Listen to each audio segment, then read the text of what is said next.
Naranasan mo na bang iwan ng taong iyong pinakamamahal? Ako po si Father Fiel Pareha at ito po ang ating segment, ang Daily Devotion, na kung saan tayo po ay magdarasal, magbabasa at magninilay kasama ng salita ng Diyos sa buong taon. Manalangin tayo. Sa ngalan ng Ama, ng Anak at ng Espiritu Santo. Amen.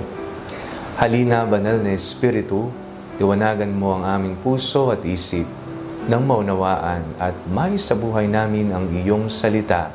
Amen. Our Bible passage for today is from the Gospel of St. Luke chapter 5, verses 1 to 11, and I read it for you.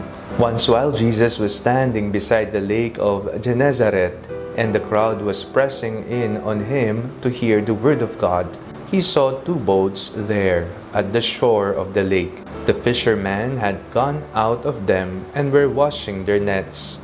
He got into one of the boats, the one belonging to Simon, and asked him to put out a little way from the shore. Then he sat down and taught the crowds from the boat. When he had finished speaking, he said to Simon, "Put out into the deep water and let down your nets for a catch." Simon answered, "Master, we have worked all night long, but have caught nothing. But if you say so, I will let down the nets."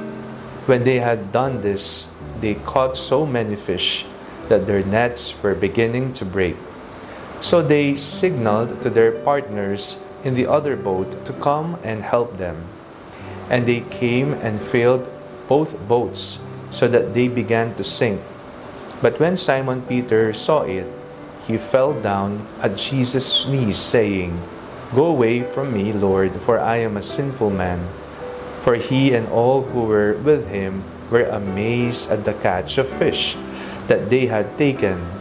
And so also were James and John, sons of Zebedee, who were partners with Simon. Then Jesus said to Simon, "Do not be afraid. From now on you will be catching people." When they had brought their boats to shore, they left everything and followed him. Naranasan niyo na po ba na kayo po'y iwan ng mga taong inaakala mong mananatili sa iyo? Pero ikaw ay pinagpalit, pero ikaw ay kinalimutan, pero hindi ka pinili. Napakasakit po ang maiwan. Isa marahil ito sa pinakamasakit na tagpo sa buhay ng tao, na ikaw ay iwan at ang puso mo ay mangungulilang lubusan.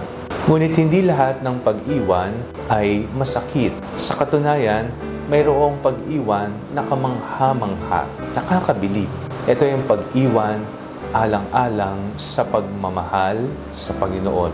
Ito ay pag-iwan sa pamagitan ng pakikinig sa pagtawag ng Diyos. Sa ating pong binasang ebanghelyo sa araw na ito, napakinggan po natin kung papaanong iniwan ni Pedro ang kanilang mga lambat at sumama kay Jesus.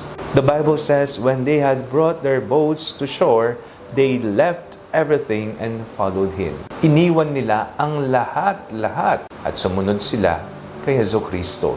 Nakita nila na ang taong ito ay ang Diyos. Nakita nila na si Kristo ang pag-asa. Nakita nila na mas higit si Jesus sa kanilang mga bangka.